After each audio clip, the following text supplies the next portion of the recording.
La bonne info, c'est à la bonne heure sur GTV. Bonsoir à toutes et à tous. Merci de suivre l'actualité de ce vendredi 14 mai 2024, dont voici les titres. À Koupentoun, plus de 3 tonnes de produits impropres à la consommation retirés du marché en 6 mois. Un travail effectué par la brigade départementale d'hygiène de Koupentoun. Cette dernière a procédé à leur incinération ce jeudi en présence du préfet. Le 14 juin, consacré à la journée mondiale du don de sang, a été marqué au Sénégal par une visite symbolique du ministre de la Santé et de l'Action sociale au Centre national de transfusion sanguine. Il en a profité pour rappeler l'importance du don de sang. Vous le suivrez dans cette édition. Et puis sport, début de la 17e édition du championnat d'Europe ce vendredi en Allemagne, le pays organisateur qui reçoit en match d'ouverture l'Écosse à l'Allianz Arena de Munich. Nous parlerons de ce match qui a démarré à 19h en fin d'édition. En attendant, le développement, c'est tout de suite.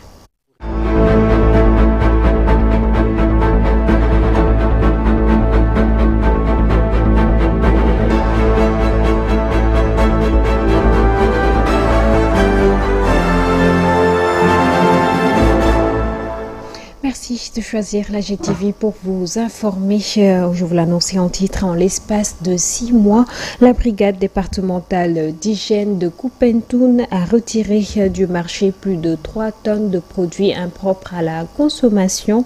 Ils ont été incinérés ce jeudi 13 juin en présence de l'adjoint au préfet de la localité. Suivons les détails dans ce reportage d'Amadou Diallo. En l'espace de 6 mois, la brigade départementale d'hygiène de Koupentoun a réussi à retirer du marché plus de 3,815 tonnes de produits impropres à la consommation qui viennent d'être incinérés en présence de l'adjoint au préfet de Koupentoun. Nous sommes là aujourd'hui pour l'incinération des produits impropres à la consommation. Donc nous étions là affectés de nouveau depuis 6 mois, c'est-à-dire de novembre à nos jours. On a saisi 3 tonnes 815 de produits impropres pour une valeur de 2 727 000 francs. Un travail réalisé également grâce à la synergie d'action entre les différentes forces de défense et de sécurité. On parle souvent avec le commandant de la brigade territoriale qui nous appuie avec des éléments en cas de réquisition, en cas de litige et qui nous aide à trancher cela et qui nous aide aussi à amener ces délinquants-là. Okay. À l'approche de la fête de Tabaski, les populations de Koupentoun, situées à la frontière avec la Gambie, sont appelées à plus de vigilance et de prudence car après tout, il s'agit d'une question de santé publique. Donc, en réalité, le choix même de cette date-là, de procéder à cette incinération n'est pas fortuit. Il n'est pas anodin le choix parce que nous voulons vraiment à la veille de la fête de Tabaski vraiment lancer un message à l'endroit en tout cas des consommateurs pour qu'ils soient plus vigilants. Il faut dire que les hommes du lieutenant Ismaël Diagne, chef de la brigade régionale d'hygiène de Tambacounda, restent plus que jamais déterminés et engagés à protéger davantage les populations en procédant au retrait de ces produits prohibés et nuisibles à la santé, même si les moyens logistiques et l'effectif des agents font parfois défaut. Le ministre de la Santé et de l'Action sociale, Dr Ibrahim Assi, a effectué une visite au Centre national de transfusion sanguine ce 14 juin, marquant la journée mondiale du don de sang. Le ministre a saisi l'occasion pour revenir sur l'importance du don de sang pour sauver des vies. Amsatou Gano et Serignan. Je voulais d'abord remercier l'association des donneurs de sang du Sénégal qui s'est toujours mobilisée pour qu'il y ait un don de sang au niveau du Sénégal et pour qu'il n'y ait pas de mistake. Parce que le don de sang est extrêmement important, il permet de sauver des vies. Et il faudra savoir qu'il y a énormément de gens qui attendent d'avoir des dons de sang pour pouvoir assurer leur vie. Et c'est des personnes qui sont tout le temps mobilisées. Et j'avais le devoir de vous présenter aujourd'hui au niveau de synthèse pour les remercier de vive voix et les encourager encore à mobiliser davantage la population sénégalaise au don de sang pour plus de vie. L'appel c'est qu'on fait un don de sang, on sauve la vie. Il n'y a pas plus important que de sauver la vie. Et pour moi, la réticence n'a pas sa place dans le don de sang. Et il faut savoir que c'est un geste noble qu'on pose. C'est même pour moi à la limite un geste très religieux parce que vous arrivez à sauver des vies. Maintenant, autre chose que je veux ajouter, c'est que c'est la journée mondiale du donneur de sang. On a voulu célébrer ça cette année de manière sobre et vous allez voir qu'il n'y a pas eu peut-être une grande affluence par rapport aux années passées. Mais on a prévu de faire une grande journée du donneur de sang à Rufisque à l'occasion de l'ouverture du centre de transfusion sanguine et on invitera tous les Sénégalais à venir lors de cette journée-là et à donner du sang. Et moi je ferai tout pour mobiliser mes collègues à se présenter à ce don de sang et on informera aussi les autorités dont le président de la République et le Premier ministre.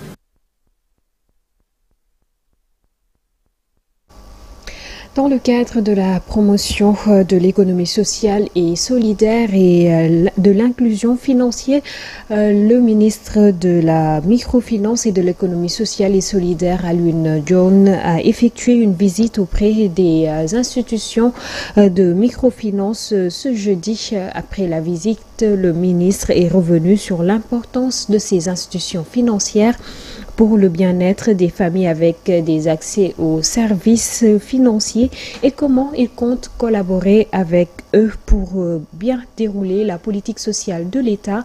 Le compte-rendu est signé Mansour Diassé et Saïr Junior Ndiaye.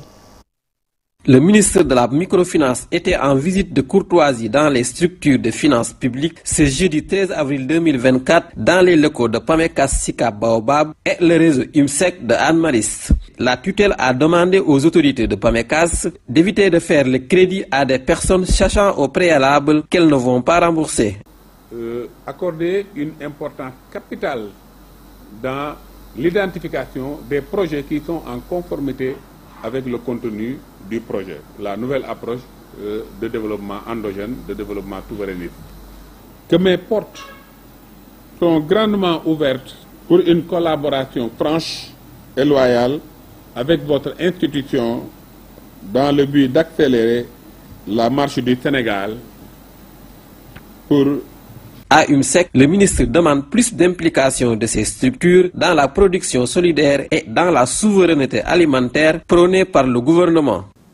Dans le cadre de la nouvelle stratégie que le ministère a mis en place, à savoir la stratégie de financement ciblé, conformément aux orientations du projet avec Grand P, faire de la microfinance un instrument pour l'économie sociale et solidaire. Et à partir de cette approche, parvenir à créer le maximum d'emplois. Ces structures financières périurbaines et rurales de l'État sont presque présentes dans toutes les régions du Sénégal. Le ministre compte s'appuyer sur elles pour aider les populations pauvres et vulnérables qui n'ont pas accès aux banques. L'objectif étant d'améliorer les revenus et le bien-être des familles avec un accès facile aux services financiers. Le ministre de la formation professionnelle et la société Éduc Action ont procédé à une signature de convention de partenariat ce vendredi plutôt. Cette collaboration entre dans le cadre de l'organisation de la 2e édition du Salon international sur la formation professionnelle et l'emploi au Sénégal, qui a pour but de mettre en lumière des initiatives novatrices et surtout de créer des opportunités pour les jeunes en quête de qualification et d'insertion professionnelle. Suivant les détails avec Ndéla Ndiaye et Boubacar Diagne. Il est aisé de constater que le sous-secteur de la formation professionnelle et technique et le monde professionnel sont très souvent méconnus des populations et surtout des jeunes qui en sont les cibles principales, car étant à la recherche soit d'une formation, soit d'un emploi ou un auto-emploi. D'où la nécessité de leur offrir ces opportunités d'échange et de valorisation de leurs compétences aux fins de booster leur créativité, leur capacité d'innovation et leur degré d'adaptabilité et de résilience. En effet, l'alternance politique de mars 2024 a introduit le Sénégal dans une nouvelle ère de gouvernance et de pilotage des politiques publiques inscrite dans un projet de transformation systémique. Ce projet, nouveau référentiel des politiques publiques, à travers la vision qui est de faire du Sénégal une nation juste, prospère, souveraine et ancrée dans des valeurs fortes, prône la nécessité de trouver de nouvelles voies de développement économique et social du Sénégal, se fondant sur les valeurs que sont le patriotisme, le travail, l'éthique et la fraternité. La vision politique affirmée préconise une éducation et une formation scientifique de qualité, attrayante, accessible, inclusive et alignée aux besoins du monde du travail. Professionnel et l'emploi des jeunes sont au cœur des préoccupations de son Excellence Bassirou Diomaye Diakhar Faye, président de la République du Sénégal. Ainsi, la politique de la formation professionnelle qui intervient dans l'axe 3 du projet, dénommé Capital humain et qualité de vie, met entre autres l'accent sur un plein emploi productif, un travail décent pour tous et une réduction de la pauvreté sous toutes ses formes. C'est dans ce contexte qu'il faut situer la pertinence de l'organisation du CIFORES 2, un événement d'une grande envergure qui promet de marquer une étape décisive dans notre quête d'excellence en matière de formation et d'emploi. Nous parlons à présent de la fête de l'Aïd qui se profile dans quelques jours. L'excès de consommation de la viande et des aliments gras le jour de la fête de Tabaski peuvent avoir des conséquences néfastes sur la santé, selon Mbaka Diagne, nutritionniste. Ainsi, il appelle à une consommation modérée et à la bonne gestion de l'alimentation pour moins de risques, suivant ses conseils avec Aïssatou Ba. Ce jour de la Tabaski est un jour de partage. Effectivement, un jour de partage, mais un jour, n'est-ce pas, dans la journée, la consommation est composée de viande. Donc cette viande-là est composée de gras, de protéines. Ouais. Donc cela fait que souvent, même, les gens ont du mal à réguler cette alimentation. Surtout avec un problème de cholestérol des fois.